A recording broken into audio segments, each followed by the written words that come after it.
Talking CRM with Jeff and David, getting the best value for the whole organization from your integrated CRM and accounting systems.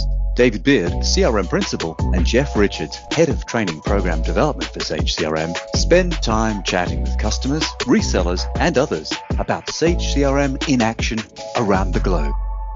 Across 3 episodes, we talk with Bea Rebollo from Renishaw Plc, a global engineering technology group who create high-precision technology for metrology and healthcare.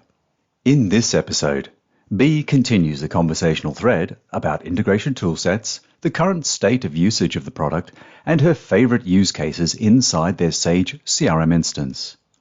Within the integrations that you're creating, some of those will be within your own systems, I would imagine. So your accounting system. Am I right in thinking from what you've outlined, you host the accounting systems yourself, but there will be other systems which are external and cloud-based. Are you integrating quite happily? How is the Marketo system, for example? Is that something within a private cloud, or is that public cloud? And where does that? It's not actually cloud. We're not at the moment. We're not integrating with anything in the cloud yet. It's quite primitive, if I'm honest with you. It's purely a CSV file. Send it to them, and they send us a CSV file. There's no integration with the cloud at all on anything that we're doing from Sage CRM. That's interesting. And you say that with Sage CRM, but is that something that your company has actually got experience with, working with cloud-based software? And what's the reason for not working with Sage CRM within the cloud integrations? Okay, so we are at a point where we are not doing as much development in Sage CRM as we used to, because it's too big a beast.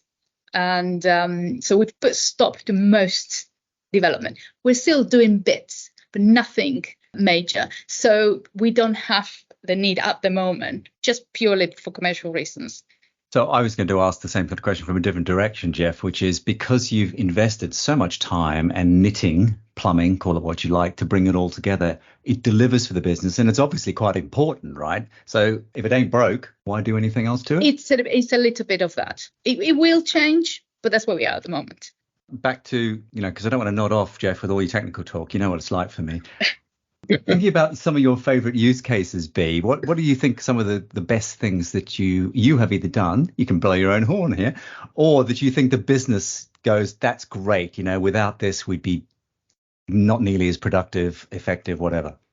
Yeah, I think I'm going to blow my own horn this one. We rewrote the way that we handle opportunities. I'm going to say it's much better than the out-of-the-box solution. Sorry, Jeff. It's fine. We find that I can take it.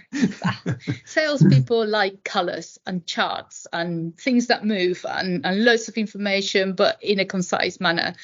So we created this monster, an advanced opportunity, and that is something that gets used and loved around the group.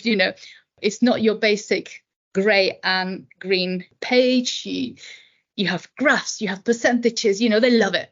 They can. So that's why you're a very engaged sales team, because they go, this is where I get all my data give them from. Colours. It's probably our highest use feature, that we developed in-house, yes. And is that where you started with CRM all those years ago? Was it in the sales teams?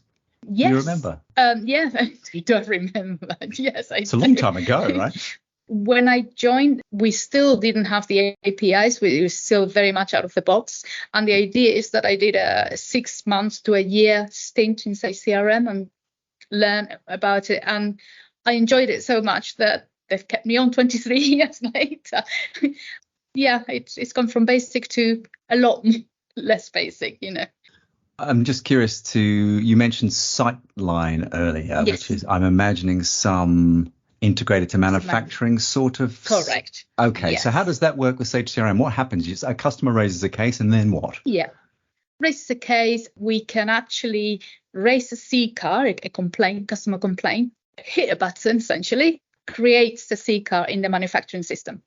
And that matters because you want what? It's a complicated it's a return manufacturing type thing. What is it?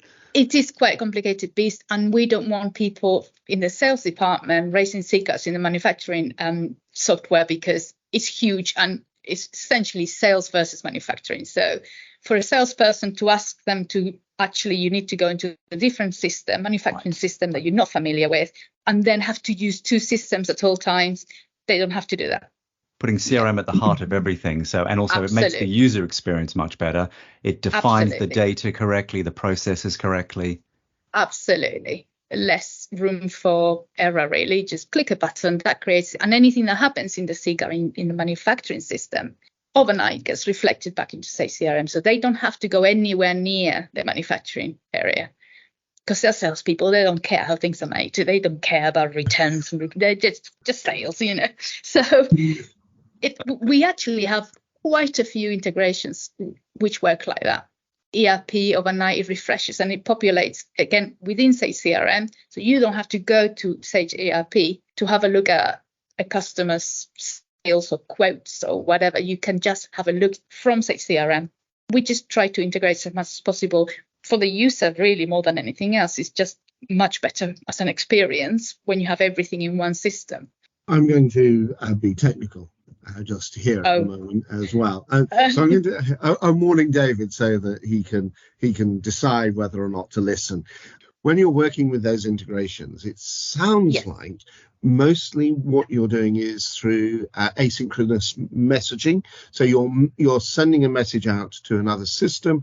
That will process it. It will then you'll then have another transaction which checks to see what the if anything has changed on the other system. So it's pure SQL, Jeff.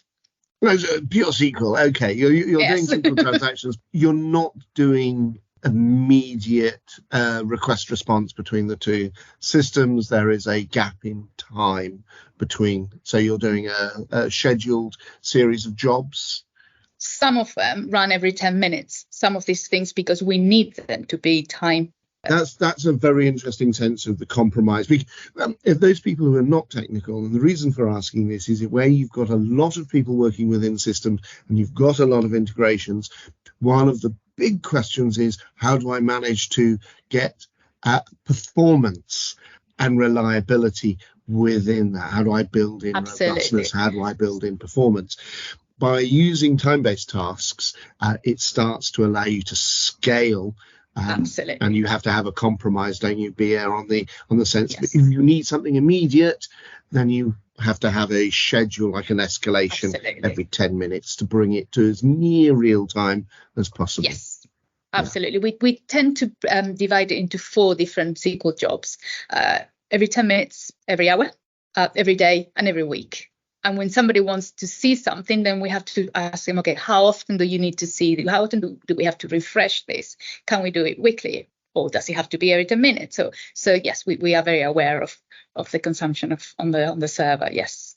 And building on that, Jeff, it's an interesting concept, this designing it for the right purposes. So the right job is either every hour or every day or whatever.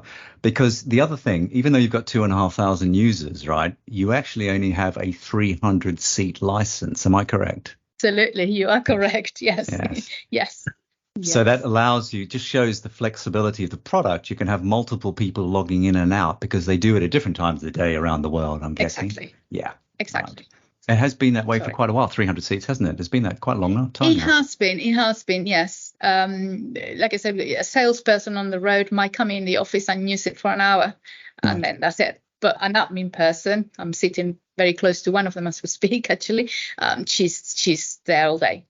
Do you have any contention issues because if you're using concurrent licenses on that basis, then do you ever have issues when people have conflicts, they can't get in because there are no licenses available? Many years ago, we encountered this problem. So then we spoke to Sage and they increased the amount of licenses, and we haven't had that problem since. We're talking, I don't know, maybe 10 years ago, something like that. Okay.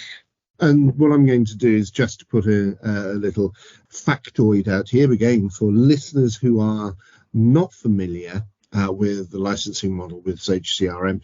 We have both named users and we have concurrent user licenses. And you need to check with your local Sage company as to whether both are available within your territory. In the next episode, Bea talks to us about the future of Sage CRM for Renishaw, the importance of staying current with the latest version, and what she would like to see in the future for the product. You've been listening to Talking CRM with Jeff and David, getting the best for the whole organization from your integrated CRM and accounting systems.